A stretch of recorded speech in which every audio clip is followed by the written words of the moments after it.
तो last episode में हम लोगों ने देखा था कि एक लड़की जो कि अपनी रिंग पावर का इस्तेमाल करते हुए सब लोगों को अपने कंट्रोल में कर रही होती है ताकि वो उन सब लोगों से उनके सारे ही ट्रेजर छीन ले, और वो इसमें काफी हद तक कामयाब भी हो गई थी। मगर फिर अचानक वहाँ पे शुयांग आ जाता है और वो लड़की शुयांग से कहती है कि तुम यहाँ पे क्यों बैठे हुए हो, तुम अपने ट्रेजर्स देकर क्यों नहीं कंट्रीब्यूट कर रहे। शुयांग को गुस्सा आता है और वो एक ही एनर्जी ब्लो से सभी लोगों को उठाकर वहाँ से दूर फेंक देता है, जिससे वो लड़की खुद भी बुरे तरीके से इंजर्ड हो जाती है। और फिर अगले एपिसोड में हम लोग देखते हैं कि वो लड़की जब अपने घर आती है तो वहाँ पे पहले से ही दो लोग मौजूद होते हैं जो कि उसे देखते ही कहते हैं कि अरे जरा देखो तो सही, ये तो वही एक नंबर की झूठी लड़की है। और हमें बताया जाता है कि इस लड़की का नाम मिस चूचू है। वो लोग उसकी हालत देखकर उसका मजाक उड़ाते हुए कहते हैं कि अरे क्या हुआ तुम्हें, लगता है कि तुम्हारी इस मर्तबा भी पिटाई हुई है, मगर बदकिस्मती से तुम इस काम में फेल हो गई हो तो तुम्हें अब एग्जीक्यूशन हॉल में जाना पड़ेगा। जिसके बाद वहाँ मौजूद वो लड़का उससे कहता है कि आज तक मैंने तुमसे कोई धोखा देकर ट्रेजर नहीं छीना,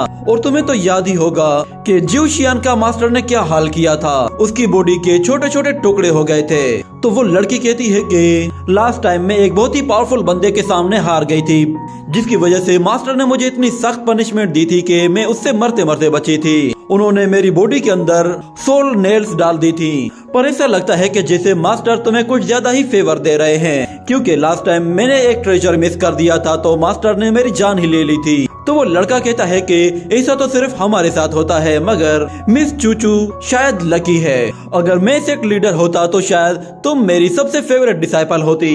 तो मिस चून से कहती है कि तुम्हारी किस्मत अच्छी है कि मैं इस वक्त इंजर्ड हूँ, अगर मैं ठीक हो जाती तो मैं तुम्हारा मुंह तोड़ देती। और वो उस लड़की से भी कहती है कि एक मर्तबा मुझे रिकवर होने दो, उसके बाद मैं तुम्हारा ऐसा हशर करूंगी कि तुम सारी जिंदगी याद रखोगी। ये कहते हुए वो गुस्से में वहाँ से चली जाती है और पीछे से वो लड़की उससे कहती है कि जब तुम ठीक हो जाओगी ना, मैं तुम्हारी एक टांग तोड़ दूंगी। ये कहकर वो उसका दोबारा मजाक उड़ाने लगते हैं। जिसके बाद मिस चू जैसे ही अपने कमरे के पास आती है तो वो कहती है आखिर शेनहाई के सारे ही मास्टर्स कहाँ मर गए थे। वो बंदा इतना ज्यादा पावरफुल था कि उसे कोई रोकने वाला भी नहीं था, पर मुझे इसकी कोई परवाह नहीं। जैसे ही मैं ठीक हो जाऊंगी मैं उससे इसका बदला लूंगी, मैं उसका ऐसा हशर करूंगी कि वो दोबारा यहाँ लौट कर नहीं आएगा। ये कहकर वो जैसे ही दरवाजा खोलती है तो अंदर शुयांग पहले से ही मौजूद होता है, जिसे देखते ही उसे एक जोरदार झटका लगता है। और फिर याया उससे कहता है कि हेलो मिस, कैसी हो, तुमने दरवाजा खोलते वक्त क्या कहा था, क्या तुम वो रिपीट कर सकती हो।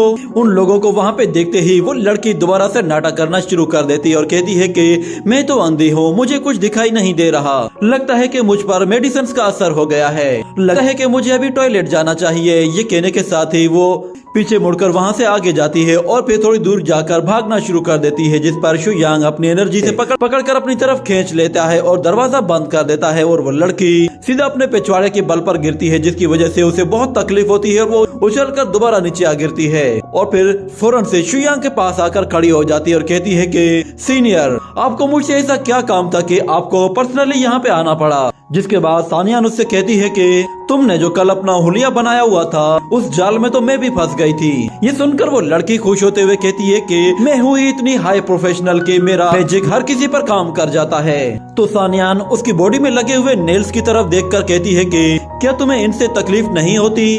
तो शुयान कहता है कि ये रॉन्ग सोल नेल्स हैं, जब भी मैं इनके बारे में सोचता हूँ ये मेरी सोल को हर्ट करते हैं, मैं इन्हें कभी भी नहीं भूल सकता, और ये मेथड इस वक्त इसकी सोल को भी बहुत ज्यादा डैमेज कर रहा है। ये सुनकर वो दोनों लड़कियां हैरान हो जाती हैं, मगर शुयांग कहता है कि तुम खुद को हिप्नोटाइज करके अपने टैलेंट को उभारती हो ताकि इन नेल्स की वजह से तुम्हें अपने ट्रिक परफॉर्म करने में भी हेल्प मिल सके।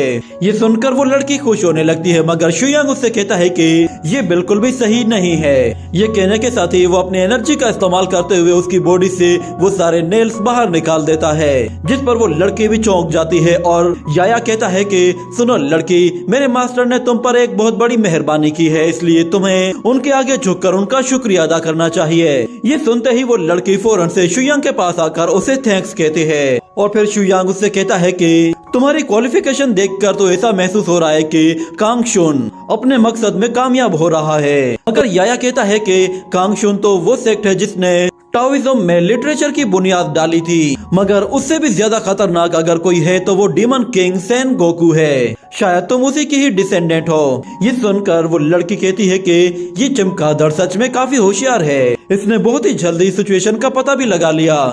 मगर वो उनसे कहती है कि वो लोग तो बस इडियट्स हैं जो कि दुनिया को एजुकेट करना चाहते हैं। तो सानियान कहती है कि अच्छा तो फिर तुम बताओ तुम क्या चाहती हो, ऐसा लग रहा है कि जैसे तुम्हारे पास भी बहुत कुछ है। तो वो लड़की कहती है कि टाओइज्म को ज्वाइन करने के लिए लिटरेचर की जरूरत ही नहीं होती, क्योंकि लोगों के दिल बुराइयों से भरे हुए हैं, तो इसलिए उन्हें एजुकेट करने का कोई भी फायदा नहीं। वो एजुकेशन हासिल करने के बाद दोबारा से उसी रास्ते पर चल पड़ते हैं। मगर मुझे देखो, मैंने पिछले कुछ सालों में बस यही सीखा है कि लोगों को किस तरह चीट किया जाता है, और उसके बाद से वो लोग फिर मेरा हर हुक्म मानते हैं। और मुझे लगता है कि शायद लिटरेचर से ज्यादा आसान कोई चीज है तो वो है लोगों को धोखा देना। और हमारे सेक्ट मास्टर की अगर बात करूं तो वो सिर्फ कई सौ साल में एक मर्तबा ही काम करते हैं, और 9 वेन ट्रेजर माउंटेन में से हम लोग उन्हें भी 50% देते हैं। मगर हमारे सेक्ट के ट्रेजर हाउस में बहुत सारे ट्रैप्स और फॉर्मेशंस हैं जो कि वहाँ पे जाने वाले लोगों की चटनी बना देते हैं। और मुझे लगता है कि वहाँ जाने के लिए मुझे अच्छी खासी तैयारी करनी पड़ेगी, कम से कम भी इसमें 6 महीने का टाइम लगेगा।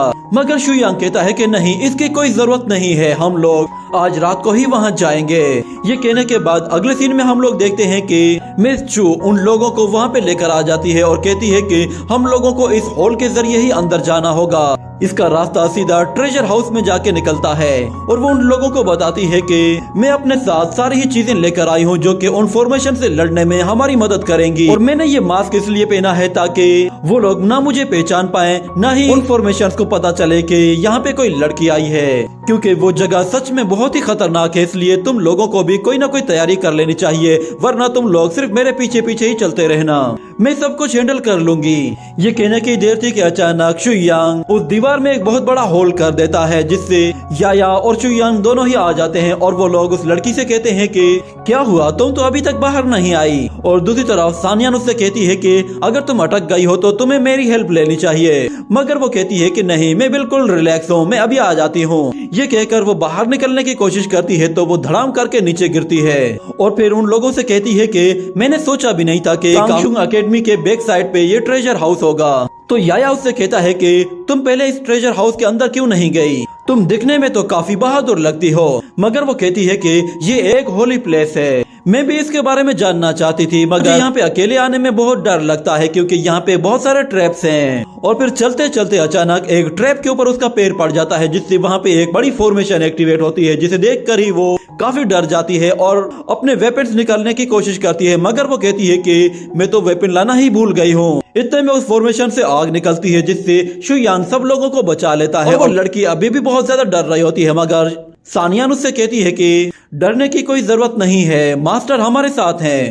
तो वो लड़की अपने आप को देखती है कि उसे कुछ भी नहीं हुआ है, जिस पर वो खुद भी हैरान होती है। और वो शुयांग की तरफ देखती है कि वो बिल्कुल रिलैक्स होकर आगे बढ़ता जा रहा है, जिस पर वो उससे कहती है कि रुको, आगे मत जाना, आगे पॉइजनस गैस है। मगर हम देखते हैं कि शुयांग उस पॉइजनस गैस को भी अपनी फॉर्मेशन के जरिए पूरी तरह से ही खत्म कर देता है। जिसके बाद वो लोग आहिस्ता आहिस्ता आगे चलते हुए जाते हैं, तो हम देखते हैं कि उनके ऊपर 3 बड़ी फॉर्मेशन एक्टिवेट हो जाती हैं, जिनसे बहुत ही पावरफुल एनर्जी अटैक्स नीचे आने लगते हैं, जिनसे बचने के लिए शुयांग फिर से शील्ड क्रिएट कर लेता है। और सब लोग बिल्कुल आराम से वहाँ से जा रहे होते हैं, मगर वो लड़की अभी भी बहुत ज्यादा डर रही होती है। पर शुयांग की पावर्स को देखकर उसे भी यकीन नहीं आता कि आखिर ऐसा बंदा इस दुनिया में कैसे एग्जिस्ट कर सकता है। ऐसा लग रहा है कि जैसे ये दुनिया का सबसे पावरफुल बंदा है। वो लोग उस गुफा से बाहर निकलते हैं तो उनके सामने एक बहुत बड़ा हॉल आ जाता है, जिसे देखकर याया कहता है कि क्या यही कांगशुंग एकेडमी है।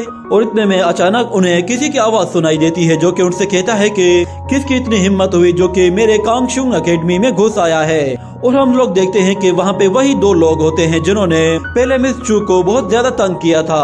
वो लोग उनसे कहते हैं कि तुम लोगों को यहाँ पे नहीं आना चाहिए था। मगर फिर अचानक उनकी नजर मिस चू पे पड़ती है, तो वो कहते हैं कि ये लड़की कुछ जानी पहचानी लग रही है। अरे हाँ, ये तो कांगचून है। अपना नाम सुनते ही मिस चू अपना मास्क उतार देती है और कहती है कि मुझे लगा कि शायद ये ट्रिक काम कर जाएगी, पर इसका कोई फायदा नहीं हुआ। जिसके बाद वो लड़का मिस चू से कहता है कि क्या तुम पागल हो गई हो, तुम्हें हमारे रूल्स के बारे में नहीं मालूम, तुम एक मास्टर की फेवर लेकर हमारे इस होली पैलेस में घुस आई हो, तुम जानती भी हो कि यहाँ पे आउटसाइडर्स को लाना मना है, इसलिए अब तुम अपनी पनिशमेंट के लिए तैयार हो जाओ। ये कहने के साथ वो अपनी सोड लेके जैसे ही उसकी तरफ आगे बढ़ता है तो सानियान उसका मुकाबला करने के लिए आगे आ जाती है, मगर अचानक शुई यांग बीच में एक ग्रेविटी प्रेशर अटैक कर देता है, जिससे वो दोनों ही जोर से आकर नीचे गिरते हैं। ये देखकर याया आगे आता है और कहता है कि मास्टर, ये दोनों मामूली से कल्टीवेटर्स हैं, आपको इनके लिए एक्शन लेने की कोई जरूरत नहीं है, आप इन्हें मुझ पर छोड़ दें, मैं इन्हें सीधा कर देता हूँ। मगर फिर शुई यांग उन लोगों से कहता है कि तुम लोग कब से ये काम कर रहे हो, तो मिस चू बताती है कि ये लड़की असल में ली मांग नहीं है। ये सुनते ही शुई यांग उस लड़के को हवा में ऊपर उठा लेता है और हम देखते हैं कि उसकी बॉडी से उसकी सोल अलग हो जाती है और हमें पता चलता है कि वो लड़की असल में कई सौ साल से खुद को जवान रखे हुए थी, वो असल में काफी बूढ़ी हो चुकी थी। शुई यांग उसे वहीं पे ही खत्म कर देता है, जिस पर वो लड़का भी बहुत ज्यादा डर जाता है और फिर वो शुई यांग से कहता है कि मैं यहाँ पे पिछले कई सौ साल से मौजूद हूँ। ये कहने के बाद शुई यांग भी उसे उठाकर एक जोर से दीवार पे मारता है और फिर आहिस्ता आहिस्ता उसकी बॉडी को भी पूरी तरह से डिस्ट्रॉय कर देता है। और जब वो लोग थोड़ा और आगे आते हैं तो उन्हें दिखाई देता है कि वहाँ पे बहुत सारे मटके पड़े हुए हैं और उनके अंदर कुछ लोगों को बंद किया हुआ है। उस जगह को देखकर वो लोग भी डर जाते हैं और कहते हैं कि क्या ये हेल है।